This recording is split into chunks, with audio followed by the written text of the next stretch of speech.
One, two, three, four.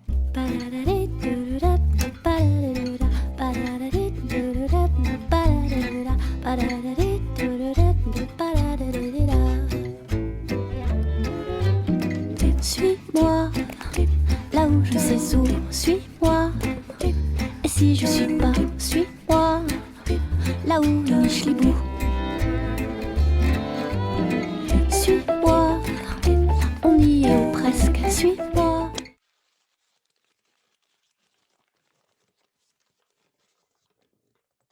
Bonjour à tous. En tant que chercheuse en neurosciences, j'aimerais vous rappeler quelques notions sur le développement du cerveau en développement. Lorsque le bébé naît, c'est l'étonnement de tous. Il arrive les yeux grands ouverts, nous regarde et en fait devient humain dans les yeux de sa mère ou de la personne qui s'occupe de lui. Mais qu'est-ce qui se passe dans sa tête? Avec les sciences, maintenant, on commence à savoir ce qu'il a dans sa tête. Et quand il arrive, toutes les cellules qui l'aidera à penser ensuite, les neurones, sont déjà là. 100 milliards de neurones. Ils ont été formés pendant la période prénatale et ils sont disponibles dès la naissance. Ces neurones, ces cellules, pour qu'elles fonctionnent, il faut qu'elles se relient entre elles par des connexions. Alors, certes, les connexions sont là, mais elles ne sont pas encore stabilisées. C'est-à-dire, elles sont disponibles à l'expérimentation. Et jusqu'à former un réseau de 176 km de connexions chez l'adulte. C'est absolument vertigineux. Donc, ces connexions qui sont là vont être stabilisées parce que le cerveau, c'est comme une page blanche. C'est-à-dire que la rencontre du bébé avec son environnement va faire en sorte que ses sens, c'est-à-dire la vision, le toucher, la gustation, le fait d'entendre, va stimuler des synapses dans son cerveau et stabiliser des connexions qui correspondent à ce qu'il expérimente dans la vie. Je vais vous prendre un exemple pour voir comment ça se passe dans le cerveau. Je vais vous prendre par exemple le langage. Dès la naissance, le bébé entend autour de lui. Et en français, dans notre pays, la France, il va entendre le français. Mais à cet âge-là, tout petit, il est capable d'entendre des phonèmes du chinois, du japonais, n'importe quelle langue du monde. Il est comme tous les humains, il est capable d'entendre n'importe quelle langue et la langue qu'il va entendre tout à fait au début va être sa langue maternelle. Donc tout cet apprentissage se fait lentement, essentiellement par les sens, mais bien évidemment, il est réceptif à l'ambiance qui est autour de lui. Et là, le bébé, dès la naissance, est particulièrement sensible à l'ambiance autour de lui. C'est-à-dire, s'il y a trop de bruit, s'il y a trop d'agression, s'il y a des cris et tout ça, il va se mettre à pleurer. Comme il va se mettre à pleurer s'il a mal au ventre. Donc, c'est essentiel de savoir que le bébé est extrêmement vulnérable dès la naissance à ce qu'il y a autour de lui. Il faut faire attention à lui presque comme le lait sur le feu. C'est-à-dire, il faut faire attention de ne pas trop le secouer. Il est très sensible aux secousses. Il faut faire attention de lui parler gentiment. Et il est extrêmement sensible au fait que si vous êtes très énervé, comme il est votre miroir, eh bien, il va ressentir votre énervement. Donc, c'est compliqué de s'occuper d'un enfant. Il faut surtout être calme parce qu'il a un besoin impératif de sécurité pour que la relation entre la mère et l'enfant se fasse comme il faut. Alors voilà ce que j'avais à vous dire dans cette première séance.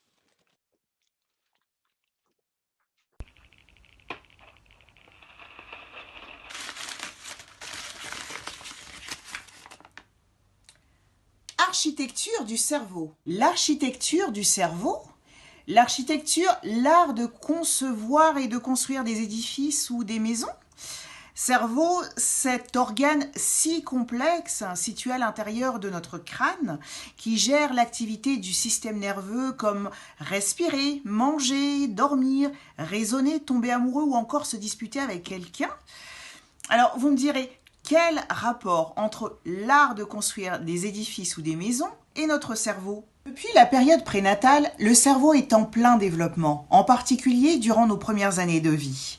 Durant cette période importante du développement du cerveau, des milliards de cellules, appelées les neurones, utilisent des impulsions électriques et un message chimique pour transmettre les informations à travers le cerveau et les systèmes nerveux de notre organisme.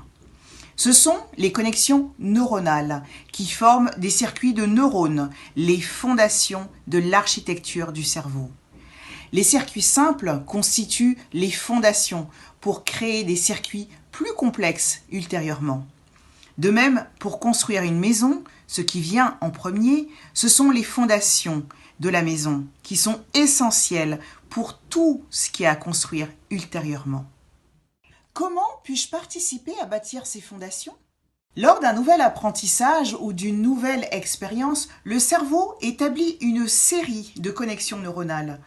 Ces circuits de neurones sont construits comme des routes pour l'intercommunication des neurones. Ces circuits et ces connexions prolifèrent à une vitesse rapide et se consolident grâce à leur répétition. Ces routes sont créées à partir de nouvelles connaissances et sont renforcées grâce à leur pratique répétée. Les expériences suscitées par l'environnement du jeune enfant forgent et construisent l'architecture du cerveau avec un effet sur le long terme. Toutes les expériences proposées, encouragées par tous les professionnels contribuent à façonner l'architecture du cerveau dès son plus jeune âge. Et comment puis-je contribuer à développer des fondations de qualité ? Les gènes peuvent constituer une base de développement, mais ce sont surtout les interactions gènes-environnement qui façonnent la qualité de l'architecture du cerveau. Les connexions qui sont le plus utilisées sont celles qui grandissent le plus et de manière permanente. Le professionnel contribue à la création de cette autoroute, une voie rapide et éclairée. À l'inverse, les connexions qui sont le moins utilisées sont celles qui disparaissent de manière naturelle. Cela s'appelle l'élagage. En encourageant l'enfant par des interactions chaleureuses, sensibles, le professionnel permet à l'enfant d'explorer tout son potentiel pour transformer cette route de campagne en une autoroute. Et qu'est-ce que j'apporte concrètement à l'enfant ? Comme je vous le disais tout à l'heure, les circuits neuronaux bien utilisés génèrent des routes si éclairées et si rapides que les impulsions électriques traversent facilement d'une partie à une autre du cerveau. Cette malléabilité pour se connecter avec diverses parties du cerveau permet la formation de nouveaux circuits dans d'autres régions du cerveau. Les circuits sont ainsi interconnectés, tout comme pour construire une maison, tout est connecté d'une pièce à une autre. On ne peut pas avoir un certain type de compétences sans que d'autres compétences ne soient développées par ailleurs. À travers une diversité des expériences, le professionnel suscite cette interconnexion des circuits neuronaux chez le jeune enfant et lui permet de développer une diversité de compétences liées à différentes parties du cerveau. Des émotions au raisonnement et à la logique, de l'autorégulation au langage et à la mémoire. Soyons tous des bâtisseurs du possible. Vous êtes les architectes.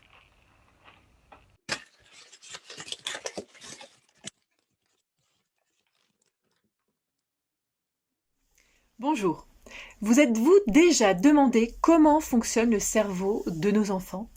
Qu'est-ce qu'il peut faire et qu'est-ce qu'il peut comprendre en fonction de son âge ? C'est ce que nous allons voir aujourd'hui grâce à l'apport des neurosciences affectives et sociales, c'est-à-dire l'étude du cerveau sur les aires dédiées aux émotions, aux sentiments, aux capacités relationnelles, c'est-à-dire comprendre comment l'enfant se construit en interaction avec l'autre et en particulier avec les adultes qui s'occupent de lui. Alors moi j'aime comparer le cerveau à l'image d'une maison et du coup ça donne qu'on a notre cerveau qui est composé de 3 étages avec à la base une cave qui est un cerveau qu'on appelle le cerveau archaïque et qui est une partie primitive, c'est-à-dire que cette partie-là ne réfléchit pas, elle agit. C'est ici que sont contrôlées nos fonctions vitales, comme le fait de boire, manger, respirer, dormir, notre équilibre, notre température, etc. Ici aussi, nous avons les réflexes de survie. Quand on est en détresse ou en danger, nous avons 3 réflexes de survie. Soit je peux attaquer, soit je peux fuir, ou si les deux ne sont pas possibles, la meilleure des solutions, c'est de rester statique. Immobile. Cette partie, elle est mature à la naissance de l'enfant et c'est celle-ci qui lui permet par exemple de pleurer lorsque quelque chose ne va pas. C'est vraiment ici qu'est contrôlé l'équilibre interne de la structure. Alors ensuite, nous avons un rez-de-chaussée, qui est une partie du cerveau qu'on nomme le cerveau limbique. Alors ici, il y a plusieurs choses qui se passent. D'abord, les émotions. Vraiment, c'est le centre des émotions, c'est ici. Alors les émotions, c'est la porte de notre maison. Pourquoi la porte ? Eh bien parce que simplement, c'est en allant vers l'extérieur, en s'ouvrant vers l'extérieur, que nous allons pouvoir expérimenter des choses et donc vivre des émotions. On a aussi un système d'alarme dans cet étage-là, c'est ce qu'on appelle l'amygdale.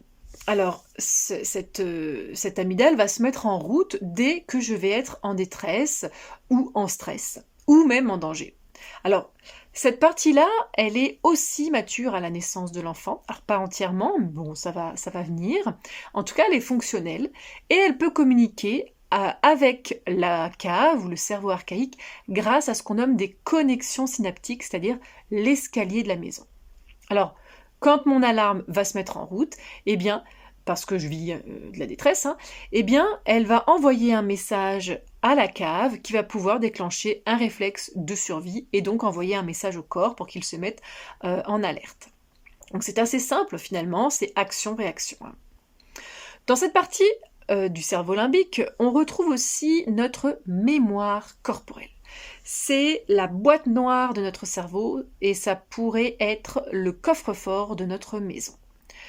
À l'intérieur de ce coffre-fort se logent nos automatismes et aussi nos souvenirs inconscients.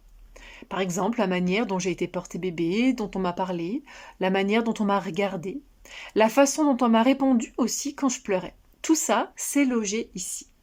Pour avoir accès à une mémoire consciente, il va falloir que l'hippocampe se développe. C'est une petite glande dans le cerveau limbique aussi, mais qui est immature à la naissance, qui commence à se développer autour de 18 mois pour être complètement mature à l'âge de 3 ans. C'est pour ça d'ailleurs que nous n'avons que très peu de souvenirs conscients avant l'âge de 3 ans. Ça veut dire aussi qu'avant 3 ans, la plupart de nos expériences sont enregistrées dans notre mémoire corporelle inconsciente. C'est dire l'importance de l'accompagnement des parents. J'ai ensuite un autre étage à ma maison qui représente le néocortex. C'est comme la bibliothèque ou le bureau de notre maison. C'est grâce à cette partie que je vais pouvoir apprendre, parler, raisonner, prendre du recul, anticiper, m'organiser. Vous voyez qu'il y a des fenêtres dans cette partie qui permettent de faire entrer différents points de vue et de les faire se confronter. Donc ici, c'est une partie qui pense, contrairement aux 2 autres. Dans cette partie du cerveau, il y a une pièce qui est bien spéciale et qui est située juste derrière nos yeux, qu'on appelle le cortex orbitofrontal, ou le COF. Là, c'est la dernière partie du cerveau qui va finir de maturer. Ce sont les combles, vous savez, cette partie de la maison qu'on termine quand les enfants sont partis et que le reste de la maison est fini. Alors, cette partie nous donne accès à l'empathie, à l'introspection. Elle nous permet d'analyser un problème, d'en tirer des conclusions et même de trouver une solution en prenant en compte le contexte général et les conséquences liées à cette décision. Donc ça, vous voyez, ça demande énormément de travail au niveau cérébral. Donc c'est cette partie aussi qui va permettre de calmer, de canaliser l'amygdale lorsqu'elle s'active. Alors le problème avec ce premier étage, et aussi avec les combles, c'est que non seulement ils sont immatures à la naissance, donc leur construction n'est pas terminée, mais en plus il n'y a pas encore d'escalier qui va relier ces parties aux deux parties du bas. Alors qu'est-ce que ça veut dire ? Eh bien simplement que lorsque l'enfant vit une détresse ou des émotions fortes, les parties du haut qui normalement sont censées l'aider à se réguler ne pourront pas intervenir. L'enfant va donc être coincé dans ces deux parties du bas et va avoir absolument besoin d'un adulte pour l'aider à se réguler. C'est ce qu'on appelle l'immaturité cérébrale. Donc en fonction de comment l'adulte va aider l'enfant à se réguler, l'escalier entre les parties du bas et les parties du haut va commencer à se développer pour devenir accessible autour de 6-7 ans. Donc avant cet âge, l'enfant est très vulnérable aux émotions. Je vous ai dit que la dernière partie du cerveau à finir de maturer, c'était les combles. C'est une partie en grand chantier à l'adolescence, avec son lot de conséquences évidemment, et qui va s'achever autour de 25-30 ans. Alors à quoi ça va me servir de savoir ça ? Eh bien, simplement à pouvoir comprendre les comportements de nos enfants, que très souvent nous interprétons avec notre regard d'adulte. Et ça va nous amener à penser que l'enfant va manipuler, va nous tester, va faire des caprices, alors que biologiquement, ce n'est pas encore possible. Donc savoir ça nous permet d'accompagner nos enfants différemment et de prendre soin du lien qui nous lie.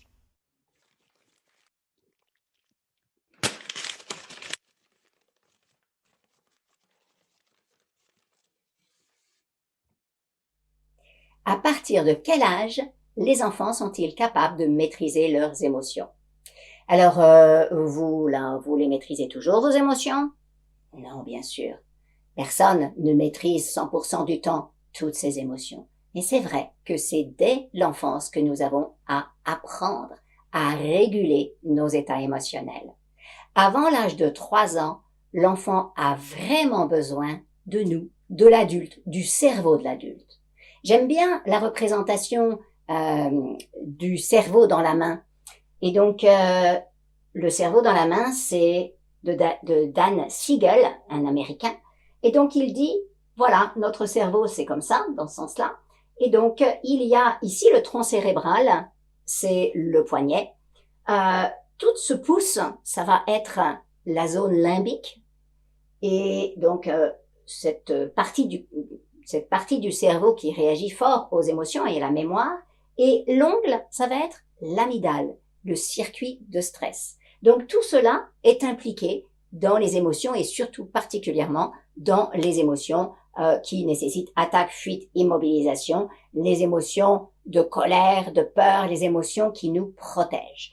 En tout cas, nous avons cette réaction émotionnelle ici et le cerveau se construit comme cela. Et ici, voilà, un petit cerveau. Et là, ça va être le cortex préfrontal, c'est-à-dire qui est juste devant le front. Donc, j'ai mon cerveau préfrontal qui régule, et on voit bien qu'il est tout proche finalement de l'amygdale, et donc il régule l'amygdale. Et voilà, mon amygdale, elle est à peu près ici, et donc ça régule. Le problème, c'est que, alors je me mets de ce côté-là, donc nous avons un enfant qui n'a pas encore, avant 3 ans, suffisamment développé son cerveau préfrontal et donc quand il vit une réaction, une frustration, quelque chose, un grand bruit, quelque chose qui lui fait peur ou qui le met en colère, tout de suite, il perd la capacité de réguler et on a en direct l'émotion, la réaction émotionnelle, c'est la crise. Et là en face, nous, on est l'adulte. Enfin, théoriquement, on est l'adulte. Théoriquement, on régule, nous, notre émotion parce que nous avons un cortex préfrontal bien terminé. Pas tous, en fait. Parce que quand dans notre enfance, nous n'avons pas été accueillis dans nos émotions, eh bien, quand l'enfant se met à hurler, parfois, nous aussi, nous perdons la capacité de maîtriser nos propres émotions et donc la capacité de l'aider, de l'accompagner à maîtriser les siennes. Donc, première chose, j'ai besoin de récupérer mon cerveau. Je souffle, je bois un verre d'eau, je change de position. Je suis l'adulte. L'enfant n'a pas le cerveau préfrontal, il a besoin de mon cerveau pour l'aider. Je me mets à côté de l'enfant et je l'accompagne pour l'aider à réguler son émotion. Plus je lui parle avec tendresse, plus les zones se connectent et plus petit à petit, je développe les connexions neuronales entre le cerveau préfrontal, les sensations de calme, les sensations de confiance et de sécurité avec le stress vécu dans l'amygdale. Donc, grâce à ça, je façonne littéralement l'architecture du cerveau de l'enfant. Et donc, quand il sera grand et qu'il sera face à un enfant qui disjonctera, il saura probablement faire. On peut récupérer, on peut réapprendre ce que nous n'avons pas pu apprendre dans notre enfance. Mais d'abord, je souffle.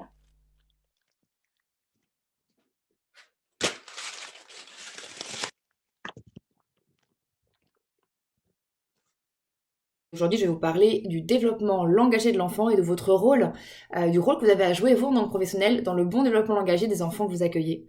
Il faut savoir que le langage est un outil qui est essentiel pour communiquer entre êtres humains, pour parler de ce qu'on ressent, mais aussi pour développer nos connaissances. Et les recherches nous montrent aujourd'hui à quel point le bon développement langagier est important pour la vie entière de l'individu. Des études qui portent sur plusieurs années, donc on appelle ça longitudinal, montrent qu'il y a un bon niveau de langage chez l'enfant, associé à une meilleure réussite scolaire, un accès plus large aux études supérieures, par exemple, et aussi un moindre chômage à l'âge adulte. Et en fait, on sait aussi qu'aujourd'hui, la qualité de l'environnement est capitale dans le bon développement langagier. Plus on parle d'un enfant, un jeune enfant, plus on désigne, par exemple, les objets qu'il va montrer du doigt, plus on va reformuler le babillage qui nous adresse, et plus il aura de chance de développer un bon langage. Et à l'inverse, moins on parle à l'enfant, par exemple, plus on le met devant les écrans, donc moins d'interaction avec l'adulte, et moins cet enfant aura aussi de chances de développer un bon niveau de langage. Et en fait, l'idée reçue selon laquelle l'acquisition du langage serait aussi naturelle que la propreté ou que la continence ou que la marche est une idée reçue. On sait qu'un enfant est pré-câblé, un bébé est pré-câblé pour traiter le langage humain et pour le parler à son tour par la suite, certes. C'est-à-dire, c'est ce qu'a mis aussi en évidence Ghislaine Dehaene dans des recherches où elle a mis des bébés humains dans des IRM pour analyser un peu l'activité de leur cerveau quand on leur parlait, mais pour autant, si on ne parle pas à un bébé, il ne parlera pas à son tour, ou alors il développera un retard de langage. Donc c'est pas aussi systématique que la marche ou que la continence, la propreté. Et parmi les facteurs qui sont défavorables au bon développement du langage de l'enfant, on a le manque de stimulation de la part des adultes qui entourent l'enfant. C'est le manque de stimulation, je crois que c'est l'un des facteurs les plus fréquents qui expliquent des retards de langage. On a aussi la télévision, et tous ces temps d'écran pendant lesquels l'enfant n'interagit pas avec l'adulte. On a aussi la tétine qui va gêner la perception, mais aussi la production des sons. Donc plus l'enfant a la tétine en bouche sur des temps prolongés quand il parle avec l'adulte, et plus il y a un risque de difficulté que ça gêne le développement du langage. On sait aussi que les jouets électroniques vont gêner le langage. Ils peuvent gêner le langage dans le sens où ils vont appauvrir les interactions entre enfants et adultes, mais aussi la musique de fond, etc., etc. Donc c'est vraiment autant de facteurs qui méritent votre attention à vous en tant que professionnel. À mon sens, en tant que pro de la petite enfance, vous avez un rôle vraiment qui est clé dans le dépistage précoce des difficultés de langage. Donc maintenant, je vous propose de voir ensemble les signes qui doivent vous alerter dans le développement langagier d'un enfant. Donc les signes qui doivent alerter votre attention. Donc vous devez redoubler de vigilance lorsque, pour communiquer, le jeune enfant émet peu de babillage, déjà. N'utilise pas le pointage. A des difficultés à suivre du doigt l'objet que vous lui montrez. Donc il va pas, quand vous montrez un objet du doigt, il va pas toujours regarder l'objet que vous désignez, mais plutôt votre doigt. Donc il ne comprend pas l'implicite de ce geste. Alors, donc c'est une liste de signes d'alerte qui, bien sûr, n'est pas exhaustive, mais qui doit vraiment, du coup, vous alerter. il y a d'ailleurs 2 points clés à savoir. Il faut savoir que les enfants qui parlent peu ou qui parlent mal à l'âge de la petite enfance ne rattrapent pas toujours leur retard, contrairement à ce qu'on pourrait penser. Hein, ça, c'est une idée reçue. Les enfants qui, à 24 mois, ont moins de 50 mots dans leur lexique, en production, donc qui parlent, et ou qui ne combinent pas les mots, sont décrits comme présentant un RL, à savoir un retard de langage. Une étude de 2018 met en évidence que 82% des enfants de 30 mois qui présentent un retard auront des compétences langagières qui seront toujours aussi en dessous de leur moyenne d'âge à l'âge de 6 ans. Et on sait aussi que le retard de langage que représentent les enfants d'âge de 2 ans est associé à un lexique plus pauvre à l'âge de 4 ans, donc 2 ans plus tard, et à des difficultés scolaires plus importantes, plus à risque en tout cas, à l'âge de 5 ans, donc 1 an plus tard. D'où l'importance vraiment cruciale d'un dépistage précoce, pour pas laisser en fait les retards de langage s'accumuler dans la petite enfance. Et aussi, il faut savoir aussi, c'est ça qui est important de prendre en compte et aussi de dire aux parents, pour sensibiliser les parents à cette problématique-là, que le niveau de langage d'un enfant de 3 ans est prédictif de sa réussite scolaire. Une recherche récente de 2017 a évalué les compétences langagières de beaucoup d'enfants, 730 enfants, je crois, de l'âge de 3 ans. Et les auteurs ont par la suite croisé ces données-là avec les données de leurs compétences scolaires à l'âge de 5 ans, donc 2 ans plus tard, puis avec leur parcours scolaire, avec la qualité de leur parcours scolaire à l'âge de 7, 8 et 9 ans. Donc ça s'étend quand même sur plusieurs années, hein, c'est une étude donc longitudinale, comme on l'a vu tout à l'heure, et les conclusions que mettent en évidence ces auteurs sont que ces enfants les enfants qui ont un plus faible niveau de langage à l'âge de 3 ans risquent de présenter un retard dans l'apprentissage scolaire et ont plus de risques de redoubler une classe. Et c'est important de le noter, quel que soit le sexe de l'enfant, c'est un garçon ou une fille, quelle que soit son origine, quelle que soit sa famille, le niveau de revenu de ses parents et encore le mode éducatif. Donc si je raconte tout ça, si je vous dis tout ça, c'est pas pour vous faire peur, pour vous mettre la pression, quoique un peu quand même, mais surtout pour vous dire à quel point il est vraiment essentiel pour l'enfant que vous restiez vigilant tout le temps au bon développement du langage des enfants que vous accueillez. C'est juste une petite branche de bois. Il a dit. La tortue, tu l'as entendu? Oui. Comment encourager les enfants à parler et communiquer? Adèle connaît déjà plusieurs mots de vocabulaire et elle commence à faire de courtes phrases. Ah, OK. Oui, Adèle. Elle est cachée aussi, la tortue, hein? Non? Oui. On va la mettre par-dessus? Comme ça? Lorsqu'on parle à Elisabeth, cela lui donne envie de communiquer à son tour. Plus on lui parle, plus celle-ci comprend ce qu'on lui dit. Tu les chantes deux?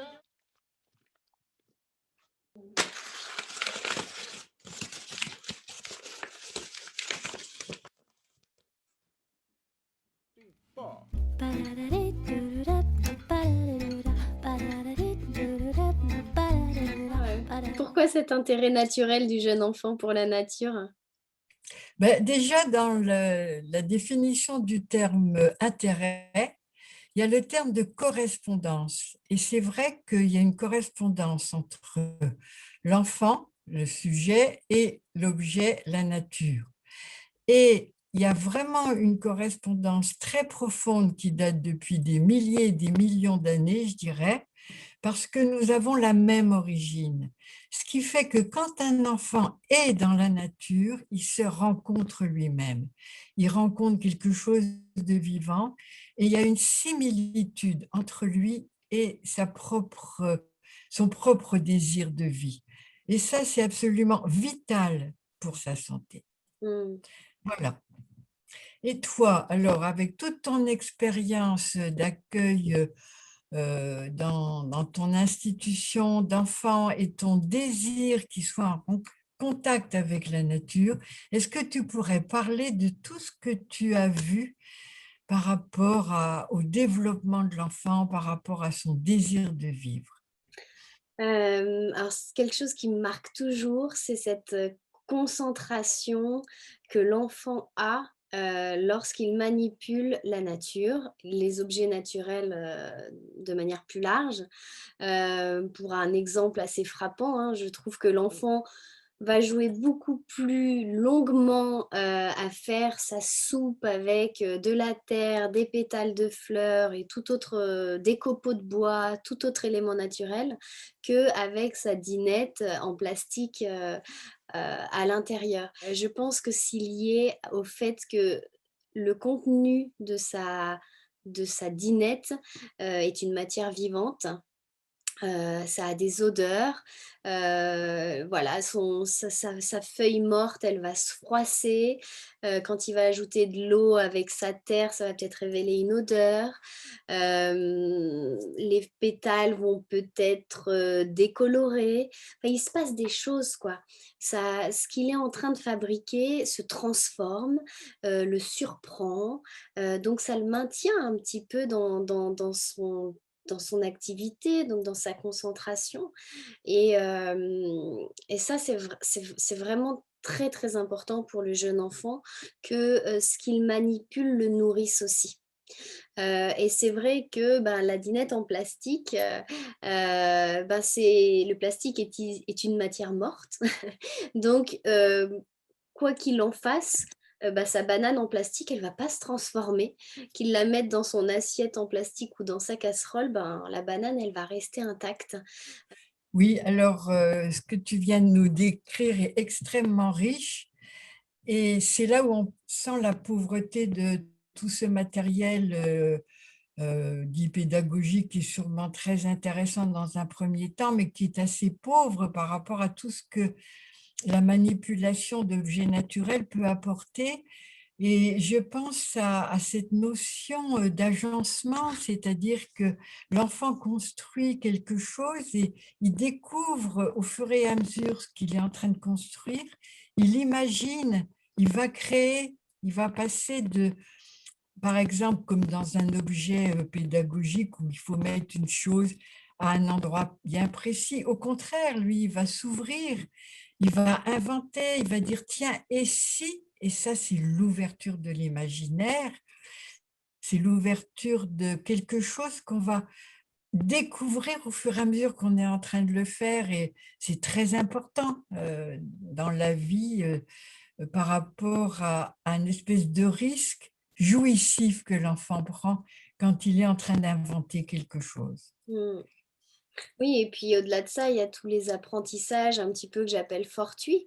C'est-à-dire que quand l'enfant, ben, va mettre, des pommes de pin, dans des contenants, va essayer de superposer des cailloux, des rondins de bois, et ben, finalement, il est en train de faire des classifications, de se rendre compte des proportions, des notions, des ordres de grandeur, des notions de volume, de poids. Donc il y a extrêmement d'apprentissage qu'il acquiert par ces manipulations à travers ces éléments naturels et qui sont très intéressants aussi, ces éléments, je trouve, parce qu'ils sont uniques. Ils sont pas tous identiques. Les cailloux, ils ont pas tous la même forme et alors que quand il met ses cubes, bah, les cubes sont tous bien plats et cetera. Donc il est un peu assuré de là où il va. Donc voilà, encore une fois, cet aléatoire de la nature, cet inattendu va, je pense, pousser l'enfant à être très, très observateur de pourquoi ce caillou-là, il tient moins bien que les 2 précédents l'un au-dessus de l'autre. Et puis il y a aussi tout ce développement des compétences, notamment motrices. Voilà, l'enfant qui va, s'aventurer sur des rondins de bois, des souches d'arbres, et ben, ces souches d'arbres, elles sont pas forcément toutes bien planes non plus. Moi je dis toujours: «L'enfant apprend à s'équilibrer à partir du moment où il ressent le déséquilibre». C'est parce qu'il va se déséquilibrer hop, il va réajuster sa posture pour trouver ce que c'est le point d'équilibre. Donc ça aussi, vraiment pouvoir ben, mettre son corps en mouvement à travers des éléments naturels, ça me semble très très important. Alors, il y a quand même une chose, c'est que ce que tu dis là, c'est bien quand on peut sortir l'enfant dans la nature, l'emmener dans un parc, dans une forêt, dans un jardin. Mais quand tu es en pleine ville, toi, avec ton expérience, comment tu as fait? Où est-ce que tu vas chercher des éléments naturels? Il y a des magasins spécialisés où tu vas dans ta cuisine ou ton jardin? Ouais, alors je reste convaincue qu'effectivement, même en évoluant, en zone urbaine, il est hyper important que les principales matières, qui servent de support d'éveil et qui alimentent les propositions ludiques que l'adulte peut proposer aux enfants soient faits de matières naturelles, d'éléments naturels. Donc si on peut, évidemment, on va les ramasser dans la nature et bah, le cas échéant, il y a des magasins de jardinage, de bricolage où on peut trouver des sacs de terreau, de copeaux de bois, d'écorces de bois, etc., qui peuvent venir et ben, faire ce support à tous les ateliers qu'on va mettre à disposition du jeune enfant.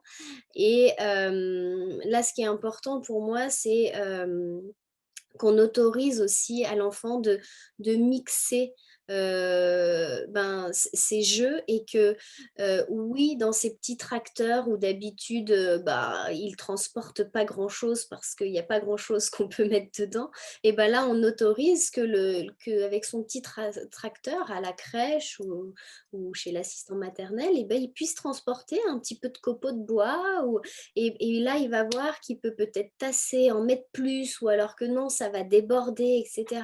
Et là, on s'approche de la réalité grâce au fait qu'on mette de l'élément naturel dans l'univers de l'enfant.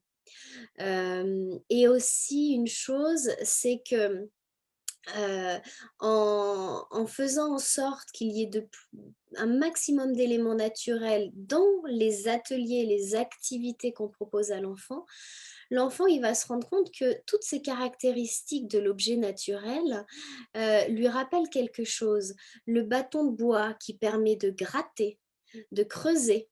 Ah bah tiens, c'est comme une pioche. Le plumeau, l'épi d'un épi de blé ou les pétales d'une fleur qui permettent de caresser éventuellement de la peinture ou permettent de faire une trace. Ah bah tiens, ça c'est comme le feutre, c'est comme le pinceau.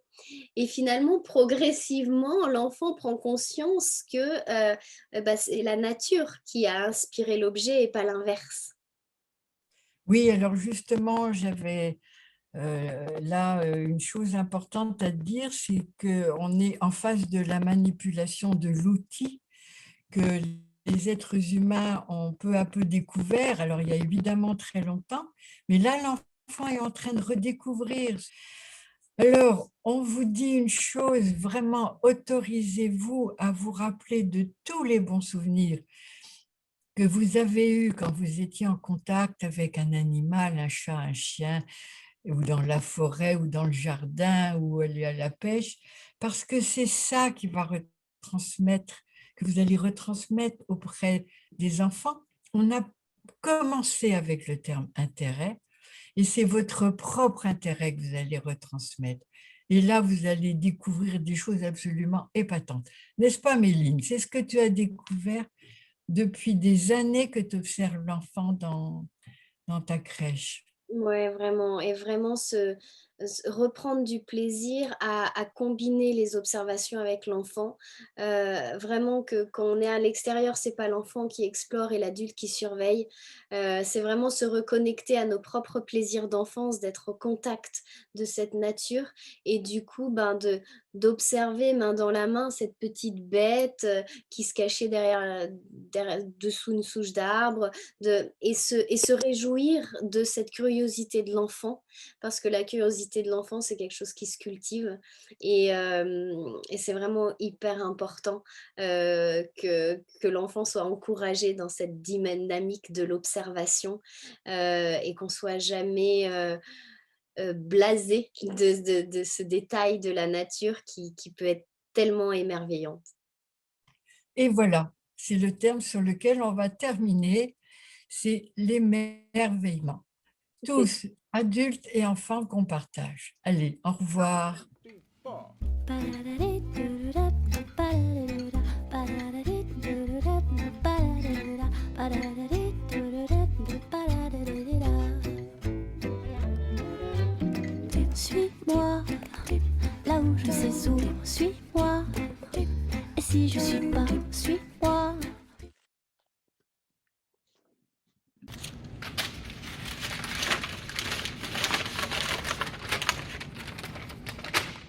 Bonjour Julien. Bonjour Christine.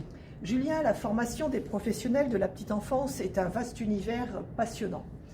Mais y a-t-il un domaine sur lequel tu préfères travailler? Écoute Christine, comme tu le dis, l'univers de la formation des professionnels de la petite enfance est passionnant. Comme tous les domaines passionnants, j'ai envie de les explorer de façon exhaustive. Donc, je n'ai pas envie de choisir, pour te le dire comme ça. Bon, alors, admettons Julien qu'un mauvais génie passe par Paris, vienne te voir et te dise « Julien, tu ne peux plus former que sur un seul domaine. Un seul. Lequel choisis-tu » Ce mauvais génie me met devant un choix cornélien. Si vraiment il m'oblige, sans hésitation, le jeu. Le jeu. Et pourquoi le jeu? Le jeu parce que c'est un formidable vecteur dans le développement de l'enfant. Il l'accompagne dans son développement social, culturel, cognitif, relationnel et sur bien d'autres aspects. Et puis le jeu est également un droit fondamental de l'enfant. La Convention internationale des droits de l'enfant de 1989 nous le rappelle très bien par son article 31. Et le jeu, pourquoi le jeu? Parce que c'est une activité transgénérationnelle. Les enfants, les adultes jouent et à ce titre, ça me paraît être un univers peut-être fondamental. Oui, c'est vrai Julien. Et toi Christine, si ce mauvais génie frappait également à ta porte, quel choix ferais-tu? Alors, ce génie fort têtu, je lui répondrai la même chose que toi. Je choisirai aussi le jeu. Le jeu pour toutes les raisons que tu as données, parce que le jeu, en effet, participe au développement global de l'enfant. On le retrouve dans toutes les sphères de son développement. Le jeu va d'abord être chez le tout petit, autocentré, sensoriel. L'enfant va jouer avec ses bras, ses pieds, ses mains, avec sa voix. Il découvre en fait son corps, mais aussi l'environnement, le monde des objets qui l'entourent. Oui, il me semble que tu as raison Christine de partir du jeu autocentré du très jeune enfant. Et il est intéressant aussi de se questionner sur ce qu'il va se passer après. D'un jeu autocentré, l'enfant va passer vers un jeu plus interactif, plus relationnel, pour le dire autrement, plus tourné vers les autres. Les enfants ne jouent plus les uns à côté des autres, mais vont jouer les uns avec les autres, de façon progressive évidemment. Et il me semble que s'intéresser aux jeux symboliques, aux jeux de rôle, aux jeux d'imitation, je crois, illustre bien ce passage d'un jeu autocentré vers un jeu beaucoup plus dirigé vers les autres. Et ça amène en tant que professionnel à se questionner sur sa place dans le jeu de l'enfant, à distance, à proximité.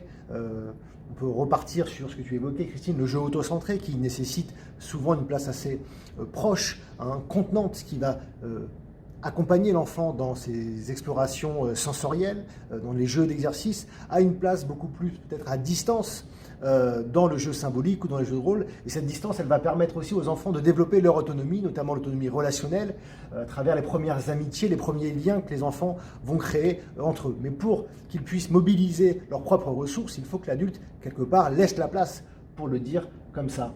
Oui, tu as raison, Julien. Le jeu va être en effet devenir, au fil des mois, va évoluer avec l'enfant, va évoluer avec ses habilités, ses compétences. Et le jeu va être un véritable support d'interaction avec son environnement, avec les autres enfants. Le jeu va lui permettre aussi de développer toutes ses habilités socio-émotionnelles. Oui, tu as raison, Christine, là aussi, le jeu fait système. Le jeu fait système dans le sens où il a besoin de différents éléments pour pouvoir être existant, être opérationnel. On l'a vu, la question du choix du matériel, la place de l'adulte, le choix de l'environnement mobilier, par exemple. En effet, le jeu demande un travail réflexif chez le professionnel sur l'intérêt du jeu, sur les intentions pédagogiques aussi, et implique donc nécessairement une réflexion sur l'aménagement de l'espace. Les recherches aujourd'hui nous montrent comment il est important d'être attentif à cet aménagement, à pouvoir créer des espaces de jeu qui vont venir soutenir les habilités de l'enfant, que ça soit être attentif au niveau de la disposition des meubles, même à leur hauteur, être attentif aussi aux supports de jeu, à la diversité des supports, ni trop peu. Et puis enfin, et surtout, être attentif à la place de l'adulte. C'est en effet une véritable démarche systémique que doit avoir le professionnel de la petite enfance. Et pour ne pas conclure, on voit bien comment le jeu fait partie de façon extrêmement importante du quotidien de l'enfant. Et on a vu également à quel point l'enfant donnait un sérieux à son activité ludique, et il appartient aux professionnels de la petite enfance d'engager une vraie réflexion à la hauteur du sérieux que les enfants accordent à leur activité ludique. Et d'ailleurs, Julien, je crois qu'il y a une phrase que tu apprécies. Oui, il y a une célèbre phrase de Jean Epstein, qui est un psychopédagogue qui réfléchit depuis de longues années sur les enjeux du jeu, qui nous dit l'enfant apprend parce qu'il joue et ne joue pas pour apprendre. Et c'est une phrase qui, de mon point de vue, va guider largement l'activité, la réflexion des professionnels par rapport au jeu de l'enfant, et en l'espèce, le module qui va suivre pour vous. Dans la thématique jouer et communiquer, je vais vous parler d'un petit bébé qui nous paraissait très très fragile il y a quelques années et qu'on découvre de plus en plus compétent parce que dès la naissance, son cerveau est équipé pour pouvoir explorer le monde et très vite parce qu'il faut qu'il s'y adapte le plus vite possible. Et on a vu au fil des années dans les recherches que le cerveau d'un tout petit avait 3 grandes compétences. Une première compétence qui est de pouvoir associer à la vision une action. C'est une boucle qu'on appelle la perception-action. Je vois quelque chose, donc j'ai envie de le toucher. C'est pour ça que les tout petits s'appellent des touche-à-tout. Mais avant de toucher à tout, ils ont déjà les yeux grands ouverts sur le monde et ils regardent tout ce qui se passe pour essayer de savoir comment vite l'atteindre pour l'explorer. Et l'enfant ne va pas perdre de temps. Dès qu'il pourra marcher à 4 pattes, à 2 pattes, il ira très très vite s'emparer des objets qui l'entourent et il va justement compléter ce que la vision ne lui a pas apporté. Cet objet vu de loin, est-ce qu'il est aussi lourd qu'il en a l'air? Est-ce que sa texture est intéressante? Est-ce que son goût est inattendu? Ce bébé va vraiment bien explorer tous les objets sous toutes les facettes parce qu'il a besoin de tous ses sens pour les comprendre. Une autre compétence qui va s'ajouter à celle-ci, c'est la compétence d'affordance. L'affordance, c'est que l'action que je vais faire va être guidée par ma vision. L'objet que je vois va être exploré d'une certaine façon. En fin de compte, on n'explore pas n'importe comment les objets. Si on regarde par exemple un enfant prendre des assiettes de dinette, on va penser qu'il va faire semblant, qu'il posera les assiettes sur la table pour faire semblant de manger, mais il va nous surprendre parce que cette assiette qu'il a dans les mains, il va la faire glisser sur le sol, ou la faire rouler, ou la mettre sur sa tête, ou marcher dessus. En fin de compte, il va l'explorer aussi en lui demandant plein d'informations complémentaires qui ne sont pas liées à la fonction qu'on lui donnera plus tard. Donc cette affordance-là est importante parce qu'elle guide l'action en fonction de la forme de l'objet. Cette troisième compétence, ça sera une compétence de chercheur qui a une certaine logique dans ce qu'il fait. Il n'explore pas comme ça n'importe comment. Il va essayer de comprendre, il se pose des questions, il fait des hypothèses. Et si je fais comme ça, qu'est-ce qui va se passer? Et si je fais maintenant comme ça, qu'est-ce que j'ai changé? Et donc on va le voir tester beaucoup d'objets et essayer de comprendre si ces hypothèses sont confirmées ou infirmées. Beaucoup d'hypothèses sont basées sur la loi de la pesanteur, par exemple. C'est une loi que l'enfant découvre très tôt et il la teste dans différentes conditions. Si je lance avec élan, est-ce qu'elle agit quand même? Si je prends l'objet dans la main droite, est-ce que c'est différent de la main gauche? Donc l'enfant va tester énormément toutes ses capacités d'apprendre et de comprendre et de logique. Donc il va même faire des probabilités. Avant d'avoir le résultat, il va essayer de se demander quel résultat est possible. Et ça, on sait que ça s'appelle des prédictions et que notre cerveau est très très bon à prédire. Pourquoi notre bébé va être aussi avide de connaissances? Eh bien parce qu'aussi son système neurologique l'aide avec l'activation du système de récompense qui va lui permettre d'avoir de la dopamine pendant qu'il explore. Et la dopamine lui apporte le plaisir. Donc tout ce qu'on voit faire chez un tout petit, c'est avec plaisir parce que la découverte est un plaisir. Ce qui va lui manquer cependant, c'est le contrôle qui sera possible par d'autres parties de son cerveau qui ne sont pas encore matures. Et là, il va attendre des adultes autour de lui, la possibilité de l'aider en cas de besoin, en cas de danger. Lui n'en est pas encore capable, donc il aura toujours besoin d'un adulte à côté de lui. Et je passe la boulette à Anne-Marie Fontaine. Alors, c'est vrai que l'adulte est important pour la sécurité physique des enfants, mais il est très important aussi pour la sécurité affective des enfants. Parce que, justement, quand les enfants jouent, quand ils explorent, il suffit pas de leur donner des jeux pour ça, même des jeux très bien choisis. Parfois, ils ne jouent pas bien, c'est-à-dire qu'ils ne s'intéressent pas aux jeux et c'est parce qu'ils ont aussi besoin que l'adulte soit là et soit là d'une certaine façon. Il faut que l'adulte soit visuellement accessible de partout et il faut que l'adulte les regarde. Dans un relais d'assistante maternelle, on a fait l'observation suivante. L'assistante maternelle va se déplacer successivement dans 3 endroits de la pièce. L'assistante maternelle, qui est représentée par la petite boule orange, elle est d'abord tout en haut sur le plan et elle tourne le dos aux enfants et elle parle à ses collègues. Et les 2 enfants qu'elle garde se déplacent, comme on voit sur le dessin, ils se déplacent, mais dans la même zone qu'elle. Puis ensuite, la deuxième position, elle va tout au bout de la pièce, elle se déplace, et là, elle reste encore debout, mais en regardant les enfants, et on voit qu'ils se sont tous les 2 déplacés dans la zone où elle est.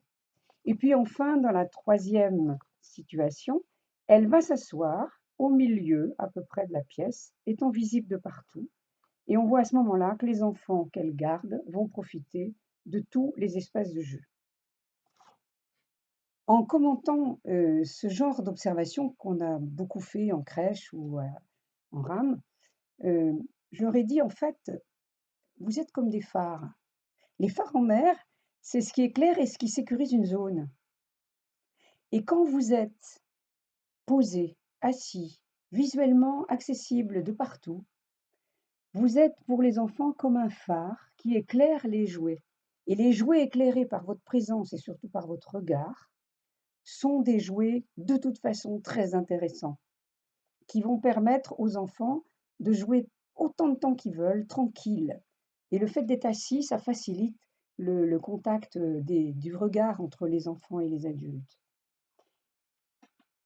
Quand on s'assied, en regardant les enfants, surtout, il ne faut pas se dire qu'on ne fait rien. Justement, on fait quelque chose de très important. On leur permet à eux d'être autonomes dans leur jeu, on leur permet d'être tranquilles parce qu'ils savent que l'adulte est là et que s'ils en ont besoin, ils pourront toujours l'appeler ou venir le voir. Cette façon-là d'être posé, c'est aussi très important pour une compétence professionnelle des adultes qui s'occupent des jeunes enfants, la compétence d'observation.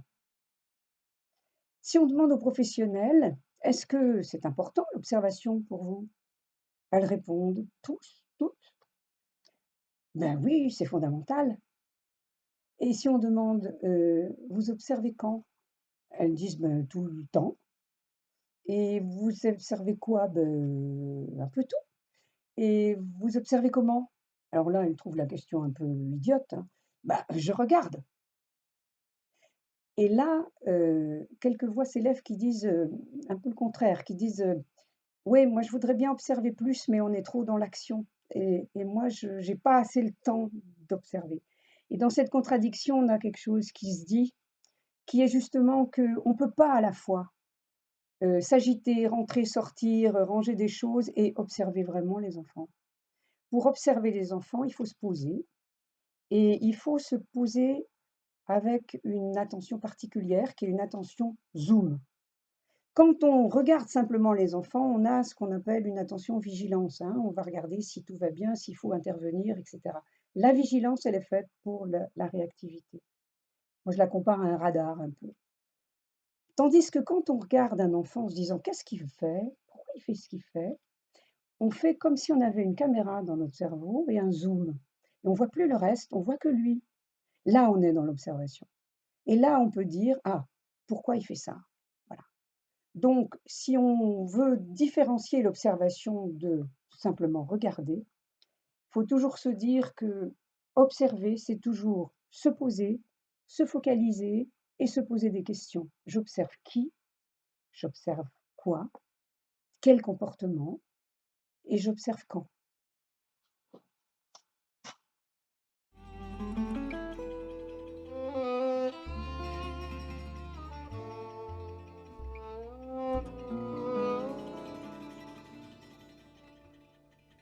One, two, three, four.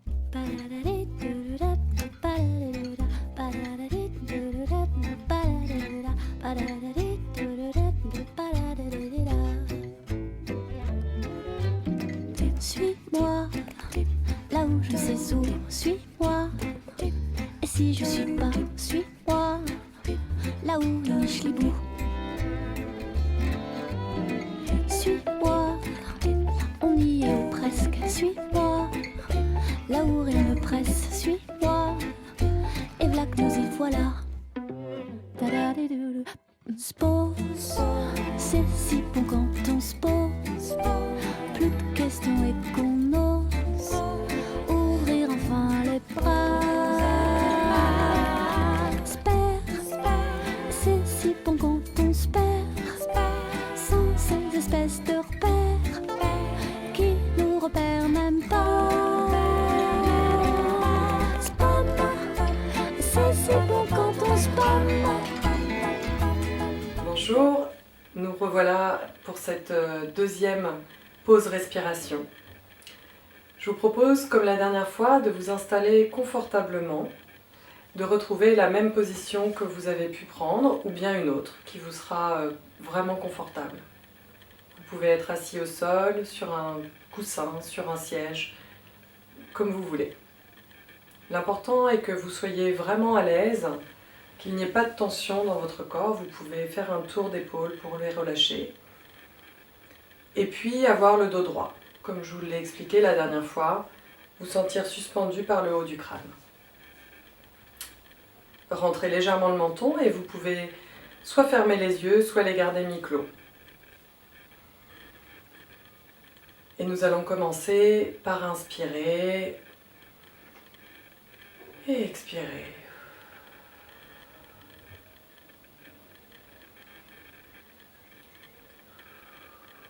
Ne forcez pas la respiration, simplement celle qui vous vient, comme elle vous vient.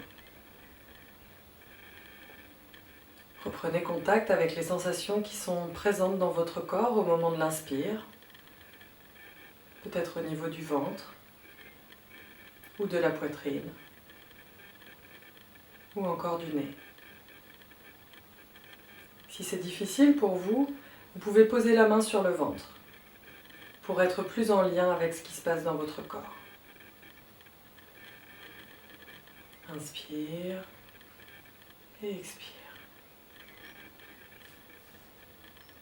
Continuez ainsi vos respirations sans vous soucier du rythme, de l'ampleur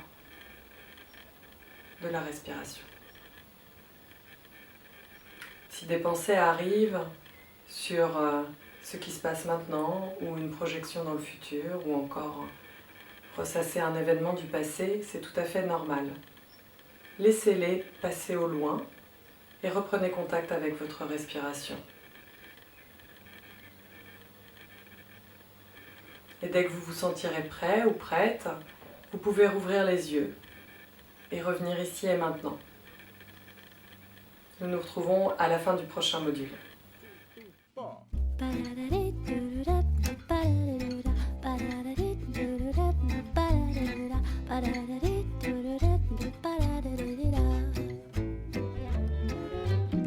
Suis-moi, là où je sais où, suis-moi. Et si je suis